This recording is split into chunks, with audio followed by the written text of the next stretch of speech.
क्या आप लोग जानते हैं कि इंडिया की जो ट्रक इंडस्ट्री है वो इस समय खतरे में है, क्योंकि 98% ड्राइवर्स का ये कहना है कि वो ये नहीं चाहते कि उनकी जो फैमिली है वो इस प्रोफेशन को ज्वाइन करे। इनफैक्ट 25 to 30% जो ट्रक्स हैं इंडिया के अंदर वो आइडल रहते हैं, खड़े रहते हैं at any given point of time.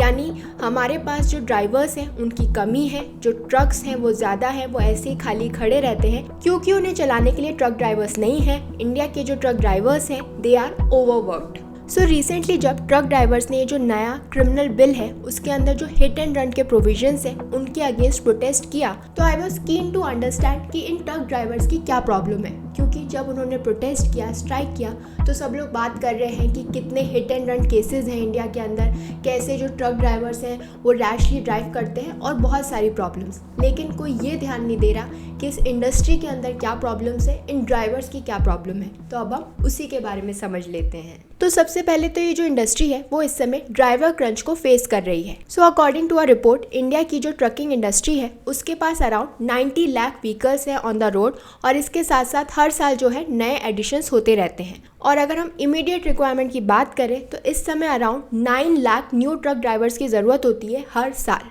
तो इंडिया के अंदर जो ट्रक्स हैं उनका नंबर तो हर साल बढ़ता जा रहा है, लेकिन जो लोग इस प्रोफेशन को ज्वाइन कर रहे हैं यानी जो ड्राइवर्स हैं उनके नंबर हर साल कम हो रहे हैं रैपिडली। मतलब हमारे पास ट्रक्स तो हैं, लेकिन वो ट्रक्स जो हैं वो खाली खड़े रहते हैं, उन्हें चलाने के लिए इंडिया के पास ड्राइवर्स नहीं हैं।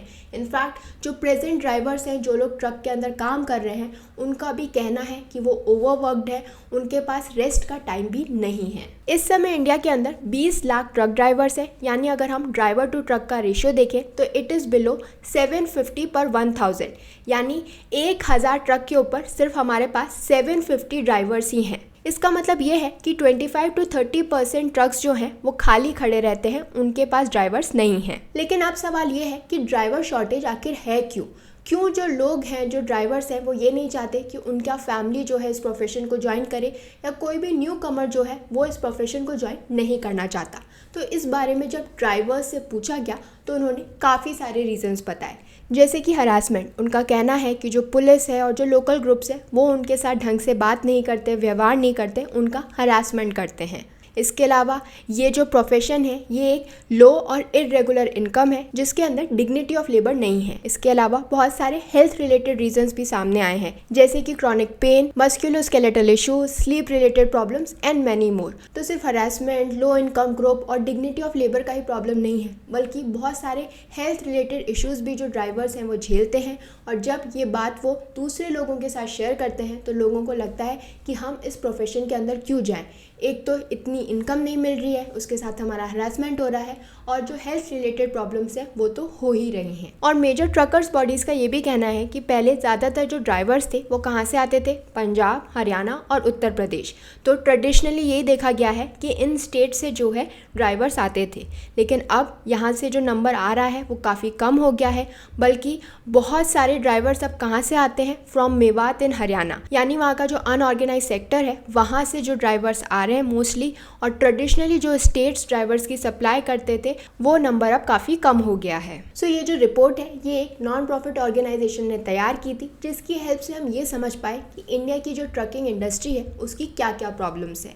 दो ये जो इंडस्ट्री है ये कोई नई नहीं है, बल्कि ये प्री इंडिपेंडेंस एरा से जो है प्रेजेंट है, लेकिन इस समय ये ड्राइवर क्रंच फेस कर रही है। अगर हम पहले recorded use of mechanical vehicle की बात करें तो इट हैपेंड इन 1905। उस टाइम पर ये जो मैकेनिकल व्हीकल्स हैं इन्हें यूज़ किया जाता था फॉर ट्रांसपोर्टिंग इन मुंबई। उसके बाद 1910s के अंदर क्या हुआ था, ये जो ट्रक्स थे they were primarily used for short distance deliveries within the cities, यानी शहर के अंदर ही अंदर जो है अगर कोई डिलीवरी करनी है तो उसके लिए ट्रक्स यूज़ करते थे, and it was mainly done by British companies. इसके बाद फाइनली 1920 से 30s के बीच में जो है डोमेस्टिक ट्रक मैन्युफैक्चरिंग जो है वो चालू हुई with brands like Premier Automobiles and Hindustan Motors. फिर जब 1950s के अंदर रोड्स और ब्रिजेस पर फोकस किया गया कि इन्हें हमें अच्छे से बनाना चाहिए अंडर द 5-year प्लान, तो उस टाइम पर लॉन्ग डिस्टेंस ट्रकिंग जो है वो चालू हुई। और 1960s से 70s के बीच में जो गवर्नमेंट पॉलिसीज थी वो एनकरेज कर रही थी domestic truck production with Ashok Leyland, Tata Motors and Mahindra. फिर 1980s के अंदर जब ग्रीन रिवॉल्यूशन आया तो उसने जो एग्रीकल्चर प्रोडक्शन है वो काफ़ी बढ़ा दिया, और इसी की वजह से demand I for long distance transportation of food and supplies. और इसी वजह से ट्रक की जो डिमांड थी, इस इंडस्ट्री के अंदर जो डिमांड थी वो काफ़ी बढ़ गई। फिर 1991 के अंदर जब इकोनॉमिक लिबरलाइजेशन जो है आया, उसे अडॉप्ट किया गया, तो उसने जो है दरवाजे खोल दिए थे for foreign investments and technology and trucking industry. और फिर 2010 के अंदर एंट्री हुई ई कॉमर्स की, जिसने फर्दर डिमांड जो है रेस की फॉर ट्रक ट्रांसपोर्टेशन, ताकि जल्द से जल्द जो है चीज़ों को हम ट्रांसपोर्ट कर सकें। इस समय ई कॉमर्स की वजह से काफ़ी सारे ट्रक्स जो हैं यूज़ होते हैं ताकि शॉर्ट डिस्टेंसेस पर भी जो है सामान को पहुंचाया जा सके। तो ये तो बात हो गई कि ट्रक इंडस्ट्री जो है वो कैसे चालू हुई, कैसे उसका डेवलपमेंट हुआ और इस समय ये जो इंडस्ट्री है वो क्या प्रॉब्लम्स फेस कर रही है। लेकिन अगर हम करंट प्रोटेस्ट की बात करें कि क्यों ये जो पूरी ट्रक ड्राइवर्स हैं, ये पूरी जो एसोसिएशन है, ये गवर्नमेंट से नाराज़ है। ये गवर्नमेंट से इसलिए नाराज़ है क्योंकि रिसेंटली गवर्नमेंट ने 3 नए क्रिमिनल बिल्स जो हैं वो इंट्रोड्यूस किए थे पार्लियामेंट में, और अब आईपीसी, सीआरपीसी और एविडेंस एक्ट को हटा के ये जो नए 3 क्रिमिनल बिल्स हैं इन्हें लागू किया जाएगा। अब इन बिल्स के अंदर जो प्रोविज़न है हिट एंड रन का प्रोविज़न, उसके अंदर जो पहले सज़ा मिलती थी कि अगर कोई भी हिट एंड रन केस हुआ है तो उसमें जो सज़ा थी वो सिर्फ 2 साल की थी। लेकिन अब जो प्रेजेंट प्रोविज़न है, जो नया प्रोविज़न है, उसके अंदर ये सज़ा बढ़ा के 10 साल कर दी गई है। और इसी वजह से जो ट्रक ड्राइवर्स हैं वो इस बात से नाराज़ हैं, इसके अगेंस्ट वो प्रोटेस्ट कर रहे थे, स्ट्राइक कर रहे थे, जिसकी वजह से इंडिया के अंदर काफ़ी सारे लोगों को प्रॉब्लम झेलनी पड़ी। क्योंकि अब हम समझ सकते हैं कि कैसे सब कुछ इन ट्रक ड्राइवर्स पर डिपेंडेंट हो गया है। अगर आप कोई भी चीज़ मंगा रहे हो तो वो यही ट्रांसपोर्ट करके लाते हैं, तो पूरा जो ट्रांसपोर्टेशन था वो इफ़ेक्ट हो रहा था। हिट एंड रन केस मरता हुआ छोड़कर कोई भाग जाता है तो इसके लिए हमने 10 साल की सजा का प्रावधान। लेकिन आप लोग सोच रहे होंगे कि आखिर गवर्नमेंट ने ऐसा किया क्यों उन्होंने हिट एंड रन की जो सज़ा है वो इतनी बढ़ा दी एकदम से। तो इसके पीछे बहुत सारा डेटा जो है वो गवर्नमेंट के पास अवेलेबल है in regard to the hit and run cases. अगर हम सिर्फ 2022 की बात करें तो एक गवर्नमेंट रिपोर्ट के अकॉर्डिंग इंडिया के अंदर 67,387 हिट एंड रन इंसिडेंट्स हुए हैं, जिसकी वजह से 30,486 लोगों की डेथ हो गई। इसका मतलब ये है कि हर दिन 85 लोगों की डेथ हुई है because of hit and run incidents. और इन केसेस में जो स्टेट सबसे आगे है वो है उत्तर प्रदेश। वहाँ पर 2022 के अंदर 16,000 से भी ज़्यादा केसेस थे। उसके बाद नंबर आता है मध्य प्रदेश का और फिर महाराष्ट्र का। शायद इन्हीं बढ़ते इंसिडेंट्स को देखते हुए गवर्नमेंट ने स्टेप लिया कि वो हिट एंड रन के अंदर जो पनिशमेंट है उसे बढ़ाना चाहते हैं ताकि डिटरेंस क्रिएट हो सके, लोग ढंग से गाड़ी चलाएं, जो ट्रक ड्राइवर्स हैं वो ढंग से ट्रक चलाएं, क्योंकि उन्हें पता है कि अगर उन्होंने ऐसा कुछ भी किया, गलत तरह से ड्राइविंग की या कुछ भी ऐसा ऑफेंस किया तो उन्हें इतनी सज़ा मिलेगी। और इसीलिए जो ट्रक ड्राइवर्स हैं वो भारतीय न्याय संहिता के अगेंस्ट हैं, उसके इम्प्लीमेंटेशन के अगेंस्ट प्रोटेस्ट कर रहे थे। उनका कहना है कि ये जो नया लॉ है वो सिग्निफिकेंटली इंक्रीज कर रहा है पनिशमेंट को for hit and run cases. यानी अगर कोई ये ऑफेंस कमिट करता है तो उन्हें 10 साल की सज़ा होगी और उसके साथ साथ फाइन भी इम्पोज किया जाएगा।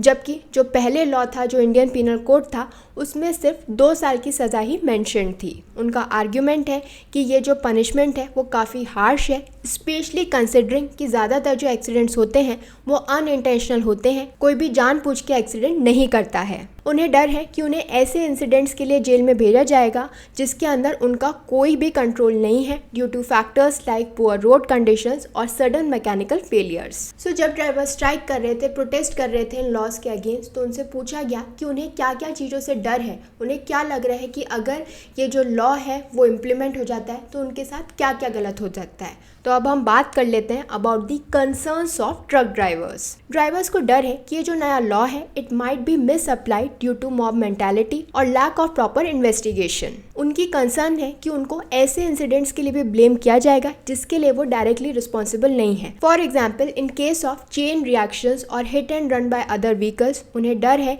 कि उनके ऊपर झूठे एलिगेशंस लगाए जा सकते हैं और इसी के चलते उन्हें हरास भी किया जा सकता है बाय अथॉरिटीज। इसके अलावा उनका कहना है कि ऑलरेडी जो ये पूरी इंडस्ट्री है इसके अंदर ड्राइवर्स की कमी है, 25 to 30% ड्राइवर्स जो है कम है और अगर इस तरीके से स्ट्रिक्ट रूल्स रहेंगे तो और भी कम लोग इस प्रोफेशन को ज्वाइन करना चाहेंगे, तो और ड्राइवर्स की कमी जो है उन्हें देखने को मिलेगी। और वो इस बात से भी नाराज़ है कि जब भारतीय न्याय संहिता को इम्प्लीमेंट किया गया तो जो ट्रांसपोर्ट इंडस्ट्री के स्टेक होल्डर्स हैं उन्हें कंसल्ट नहीं किया गया, उनसे नहीं पूछा गया कि इस प्रोविजन के बारे में उनकी क्या राय है। उनका आर्ग्यूमेंट है कि उनके बारे में नहीं सोचा गया, उनकी जो कंसर्न्स और प्रैक्टिकल चैलेंजेस हैं उन्हें एडिक्वेटली कंसिडर नहीं किया गया। जो स्टेक होल्डर्स हैं उनसे पूछे बगैर ये निर्णय ले लिया गया, उनसे किसी से कोई इसके ऊपर वार्ता नहीं हुई। और इसीलिए वो चाहते हैं कि जो हिट एंड रन केसेस हैं इन्हें टैकल करने के लिए ऑल्टरनेटिव सॉल्यूशंस होने चाहिए, जैसे कि mandatory first aid training, improved emergency response systems and stricter penalties उन लोगों के लिए जो कि जानबूझकर एक्सीडेंट करने के बाद वहाँ से भागने की कोशिश करते हैं। सो ये कुछ कंसर्न्स हैं जो कि ट्रक ड्राइवर्स की जो कम्युनिटी है उन्होंने गवर्नमेंट के सामने रेज की है, और गवर्नमेंट ने भी उन्हें आश्वासन दिया है कि ठीक है, आपकी जो प्रॉब्लम्स हैं उसके बारे में हम समझेंगे। इन प्रोविजंस को तब तक इम्प्लीमेंट नहीं किया जाएगा जब तक वो जो ट्रक कम्युनिटी है, जो ट्रांसपोर्ट कम्युनिटी है, उससे बात नहीं कर लेते, उससे सलाह नहीं कर लेते, और उनसे सलाह करने के बाद ही इन लॉज को इम्प्लीमेंट कर दिया जाएगा। लेकिन अब मैं बात करना चाहती हूँ उन लॉज की जो कि in heat and run cases को कवर करते हैं। तो सिर्फ इंडियन पिनल कोड ही नहीं है, अब हमारे पास है भारतीय न्याय संहिता और मोटर व्हीकल्स एक्ट, क्योंकि भारतीय न्याय संहिता आने के बाद जो अभी एग्जिस्टेंस में इंडियन पिनल कोड था वो अब लागू नहीं होगा। भारतीय न्याय संहिता का जो सेक्शन 106 है वो डील करता है with causing death by negligence. इसके अंदर अगर जो ड्राइवर है वो रिपोर्ट करता है accident to the authorities immediately, यानी जैसे ही एक्सीडेंट हुआ है वो इमीडिएटली जाके अथॉरिटीज़ को रिपोर्ट करता है कि ऐसे ऐसे एक्सीडेंट हो गया है, तो उस केस में जो पनिशमेंट है it is imprisonment for up to 5 years and और अ फाइन, यानी 5 साल की जेल हो सकती है। इसके अलावा फाइन भी इम्पोज किया जा सकता है, लेकिन ये तब होगा जब जैसे ही एक्सीडेंट हुआ है वैसे ही तुरंत जाके उस ड्राइवर ने अथॉरिटीज़ को जो है रिपोर्ट किया है। इसी सेक्शन के अंदर जो दूसरा प्रोविज़न है उसमें यह बताया गया है कि अगर एक्सीडेंट होने के बाद जो ड्राइवर है वो उस जगह से भाग जाता है, यानी अथॉरिटीज़ को बताने की जगह वो उस जगह से ही भाग जाता है, तो उस केस में जो पनिशमेंट है वो ज़्यादा होगी, which is imprisonment for up to 3 years and a fine of 7 lakh rupees, यानी 10 साल की जेल हो सकती है और 7 लाख रुपए का फाइन भी इम्पोज किया जा सकता है। और भारतीय न्याय संहिता में एक और सेक्शन है जो कि सेक्शन 338, जो कि ये कहता है कि अगर हिट एंड रन केस के अंदर, ऐसे एक्सीडेंट के अंदर किसी पर्सन की डेथ हो जाती है तो इस केस में जो पनिशमेंट है it is a jail time of up to 10 years and और अ फाइन, यानी 10 साल की जेल हो सकती है। इसके अलावा फाइन भी इम्पोज किया जा सकता है। नेक्स्ट लॉ जो कि हिट एंड रन केसेस से डील करता है वो है मोटर व्हीकल्स एक्ट। इसके अंदर भी 3 सेक्शंस है। पहला सेक्शन तो है सेक्शन 161 जो कि डिफाइन करता है एक हिट एंड रन एक्सीडेंट को। उसके अकॉर्डिंग ऐसा कोई भी एक्सीडेंट जहां पर व्हीकल की जो आइडेंटिटी है जो कि इस तरीके के एक्सीडेंट में इन्वॉल्व है वो डिटरमाइन नहीं हो पा रही है डिस्पाइट रीजनेबल एफर्ट्स, तो इस तरीके के एक्सीडेंट्स को हिट एंड रन एक्सीडेंट माना जाएगा। देन वी हैव सेक्शन 185 जो कि ये मैंडेटरी करता है ड्राइवर्स के लिए कि जैसे ही एक्सीडेंट हुआ है जहाँ पर किसी पर्सन की डेथ हो गई है या फिर कोई इंजरी हुई है तो उस केस में 24 आवर्स के अंदर अंदर जो भी नियरेस्ट पुलिस स्टेशन है वहाँ पे उस तरीके के एक्सीडेंट के बारे में रिपोर्ट किया जाए। एंड लास्ट है सेक्शन 304A जो कि ये कहता है कि अगर जो डेथ है वो रैश या फिर नेग्लिजेंट ड्राइविंग की वजह से हुई है तो उस केस में जो पनिशमेंट है it is imprisonment for up to 2 years and और अ फाइन, यानी 2 साल की जेल हो सकती है और इसके अलावा फाइन भी इम्पोज किया जा सकता है। तो आपको क्या लगता है कि ट्रक ड्राइवर्स ये जो प्रोटेस्ट कर रहे हैं, जो स्ट्राइक कर रहे थे, वो सही है या नहीं? क्या आपको भी लगता है कि भारतीय न्याय संहिता के अंदर जो हिट एंड रन का जो प्रोविज़न है, जो पनिशमेंट है, वो ज़्यादा है? हमें कमेंट बॉक्स में बताइए। और ऐसी और भी इंटरेस्टिंग इन्फॉर्मेशन के लिए हमारे चैनल को लाइक, शेयर एंड सब्सक्राइब करें। Thank you.